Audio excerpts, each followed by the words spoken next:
ये भी हमें ध्यान रखना होगा। और ई विधान करने वाला पहला राज्य बना है उत्तर प्रदेश। आपने विधानसभा में प्रवेश करते ही आपने देखा होगा कि विधानसभा के अंदर किस रूप में विधानसभा के स्वरूप को एक व्यवस्थित तरीके से पूरा परिचय, कोई भी जाएगा, कोई गाइड की आवश्यकता नहीं, आप जाएंगे एक एक जगह थोड़ा समय निकाल करके एक ओर से घूमते हुए जाएंगे, देखते जाएंगे, आपकी समझ में आएगा कि वास्तव में कैसी हमारी संवैधानिक संस्थाएं कैसी होनी चाहिए, उसका स्वरूप कैसे होना चाहिए। आपको कहीं भी पान खा के नहीं थूका हुआ मिला होगा, गंदगी नहीं मिली होगी। आपने देखा होगा एक दिन यहां पे एक किसी सुपर महानुभाव ने कहीं पान खा के थूक लिया था, कैमरे में कैच हो गया। तो विधानसभा के अध्यक्ष जी ने उनको अपने चैम्बर में बुला करके कहा कि आप साफ करेंगे या फिर हमें विधानसभा के फ्लोर में बात रखनी पड़ेगी। उन्होंने कहा कि मैं चुपचाप साफ करूंगा। तो ये नौबत नहीं आनी चाहिए। वैसे भी सार्वजनिक स्थानों पर थूकना, गंदगी करना, अपने घर के किसी कूड़े को फेंकना, प्लास्टिक का इस्तेमाल करके उसको फेंक देना, ये जानते हुए कि सिंगल यूज प्लास्टिक पे बैन है, ये चीजें क्या दिखाती हैं? ये चीजें दिखाती हैं कि हमारा आचरण कितना अभद्र है, कितना अशिष्ट है। कि हमारी शिष्टता का नहीं, हमारी भद्रता का नहीं, ये हमारे आचरण के एक नकारात्मक पक्ष को प्रस्तुत करता है। नकारात्मक पक्ष को नहीं, सकारात्मक पक्ष को लेकर हमें काम करना। उस सकारात्मक पक्ष को कैसे हम आगे लेके चलते हैं, इन चीजों को देखने की आवश्यकता है। ये संस्थाएं, विधानसभा, इस विधान भवन के कस्टोडियन विधानसभा के अध्यक्ष होते हैं। इसका संरक्षण उनका दायित्व है। या किसी भी महत्वपूर्ण पद पर पहुंचा हुआ व्यक्ति उसका कस्टोडियन होता है और वह कस्टोडियन की भूमिका में उन दायित्वों का अपने कार्यकाल के दौरान निर्वहन करता है।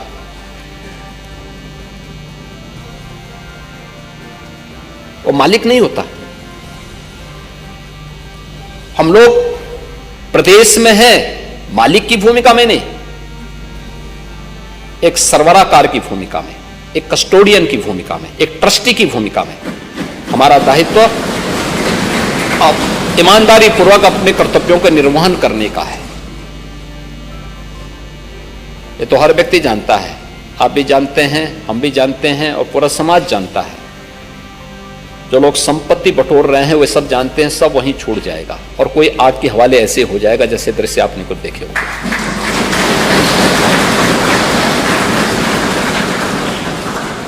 लेकिन हमारा राष्ट्रीय दायित्व भी तो कुछ है, याद रखना। इस राष्ट्र की एकता, अखंडता और संप्रभुता के साथ ही हम सब की भी सुरक्षा जुड़ी हुई है। इस राष्ट्र की एकता को बनाए रखने का दायित्व भी तो हम सबका होना चाहिए। सामाजिक भेदभाव ना हो, विभेद ना हो, इस सभी की सामूहिक जिम्मेदारी बनती है। राष्ट्रीय अखंडता को कोई चुनौती न देने पाए, यह हर नागरिक का दायित्व बनता है। उस राष्ट्र की किसी भी जाति, मत, मजहब, क्षेत्र, भाषा का कोई व्यक्ति क्यों ना हो, यह प्रत्येक का दायित्व बनता है कि देश मेरे लिए पहले सर्वोपरि है। मेरी जाति, मेरा मत, मेरा मजहब, मेरा क्षेत्र, मेरी भाषा बाद में, पहले देश। जब इस भाव के साथ हम कार्य करते हैं तब राष्ट्र विकसित होने की प्रक्रिया को तेजी के साथ आगे बढ़ाता है और उसमें अपने कर्तव्यों के निर्वहन के साथ हर व्यक्ति अब वो प्रवृत्ति हमें वो करनी पड़ेगी। हम अक्सर देखते हैं कि सरकारी नौकरी जब तक नहीं मिलती व्यक्ति खूब पापड़ बेलता है, लेकिन जैसे मिली उसके बाद वो मान लेता है कि जैसे कि अब तो उसका काम समाप्त। नहीं, उसके कार्य की शुरुआत होनी चाहिए था और अपना अच्छा कुछ करके दिखा दे, अच्छा करके दिखाए। और यह जिस दिन इस प्रकार के भाव के साथ हर उत्तर प्रदेश वासी और हर भारतवासी काम करना प्रारंभ करेगा, परिणाम देगा। हम लोगों ने पिछले 8 वर्ष में यही काम किया है। प्रधानमंत्री मोदी जी की प्रेरणा से यही काम हम लोगों ने किया, अलग से नहीं। कोई ऐसा हमने नहीं कर दिया कि कहीं से अतिरिक्त ऐसा हम नहीं ला दी। हमने केवल पब्लिक को प्रेरित किया, समाज के हर एक तबके को इस बात के लिए प्रेरित किया कि भाई देखो, हमारी भी तो इस प्रदेश के प्रति कोई जिम्मेदारी है। प्रदेश हमें पहचान दे रहा है, हमें भी इसके प्रति कोई जिम्मेदारी है, कोई जवाबदेही है। उस जिम्मेदारी और जवाबदेही में बेहतर समन्वय करते हुए हम आगे बढ़े, परिणाम हमारे सामने है। यह प्रदेश 17 के पहले बीमारू राज्य था, आज बीमारू नहीं, देश की अग्रणी अर्थव्यवस्था के रूप में अपने आप को स्थापित किया। इस प्रदेश में 2017 के पहले किसान आत्महत्या करता था, आज किसान खुशहाल है। 2017 के पहले बड़े पैमाने पे भूख से मौतें होती थी, आज भूख से मौतें नहीं बल्कि 15 करोड़ लोग पिछले 5 वर्ष से फ्री में राशन की सुविधा का लाभ प्राप्त कर रहे हैं। टेक्नोलॉजी का बेहतर उपयोग हुआ है। ई पॉस मशीन से हम लोग लखनऊ में बैठ करके स्क्रीन के माध्यम से सभी 80,000 फेयर प्राइस शॉप की मॉनिटरिंग कर सकते हैं। यह है टेक्नोलॉजी की ताकत। हमने इस्तेमाल क्यों नहीं किया पहले, क्यों नहीं किया? ये वही प्रदेश थे जिसके युवाओं को अपनी पहचान छुपानी पड़ती थी, आज पहचान नहीं छुपानी पड़ती है। वो कहीं जाता है सीना चौड़ा करके बोलता है साहब यूपी के।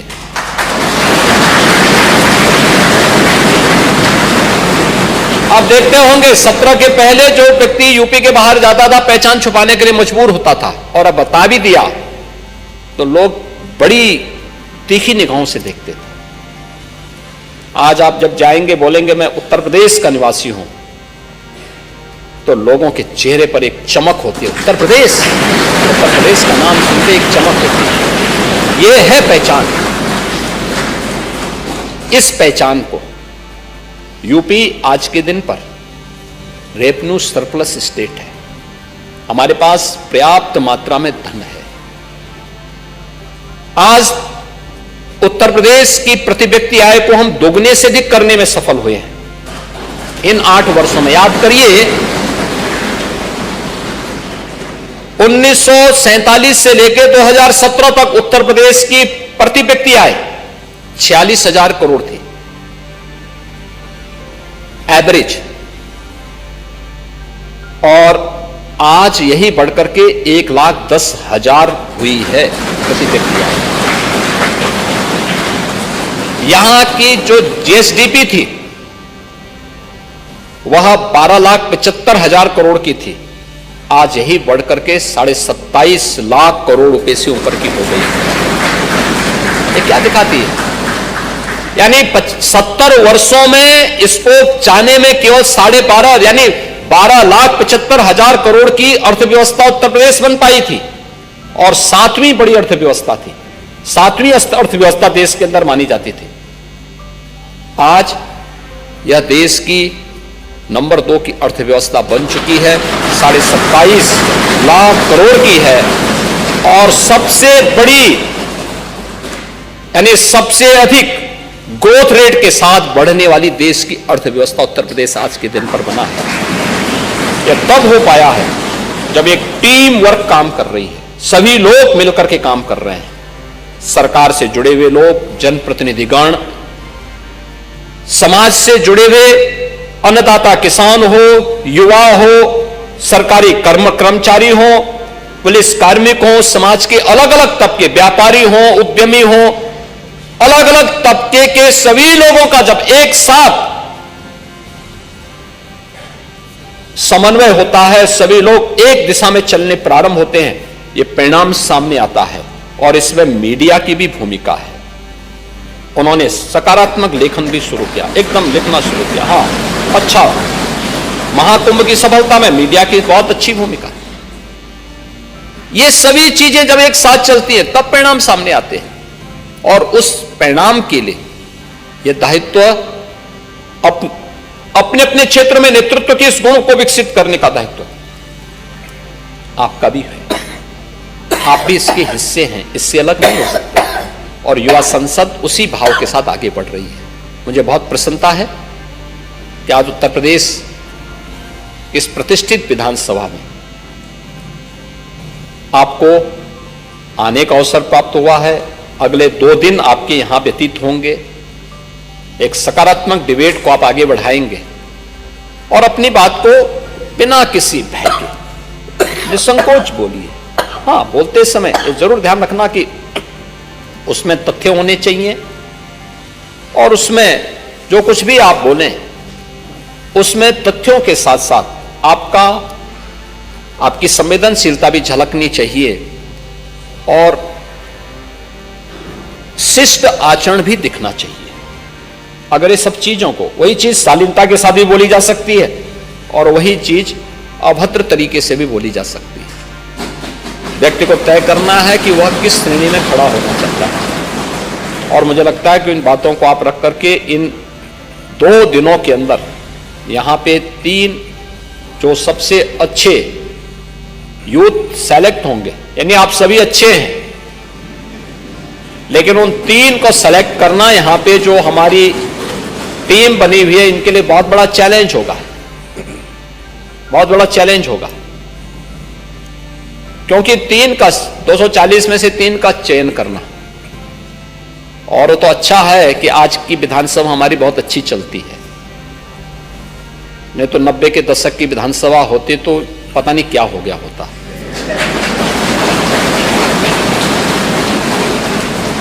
तो इसलिए विधानसभा अच्छी चल रही, तो मैं मानता हूं कि आपकी जो डिबेट होगी बहुत अच्छी होगी। और जो यहां पे जूरी बनाई गई है, ये जूरी अच्छा फ्री एंड फेयर सिलेक्शन करके वो 3 नामों को फिर देश के लिए चयन करके भेजेगी। आप सभी आए, आपको मैं बधाई देता हूं, आप सबको मैं शुभकामनाएं देता हूं, और विश्वास करता हूं कि आप सब जीवन के अपने क्षेत्र में पारंगत हों, नेतृत्व का गुण विकसित करें, अलग अलग क्षेत्र में आपके गुणों से उत्तर प्रदेश भी और देश भी लाभान्वित हो। इस विश्वास के साथ मेरी मंगल में शुभकामनाएं आप सबके प्रति हैं। धन्यवाद। जय हिंद। बहुत बहुत धन्यवाद माननीय मुख्यमंत्री महोदय। और अब आपकी अनुमति से अब राज्य स्तरीय विकसित भारत युवा संसद प्रतियोगिता का आरंभ होता है। आप सबकी जानकारी के लिए बता दूं कि इस प्रतियोगिता में भाग ले रहे सभी 240 विद्यार्थियों को जनपदवार अल्फाबेटिकली क्रम में बोलना है। तो 3 प्रतिभागी माननीय मंच के समक्ष अपनी कला का प्रदर्शन करेंगे। सबसे पहले आगरा की कनक चौहान। और निर्णायक मंडल को बता दूं, ये प्रतियोगिता प्रारंभ होती है। ये जो प्रतिभागी बोल रहे हैं ये प्रतियोगिता का हिस्सा हैं। आगरा की कनक चौहान।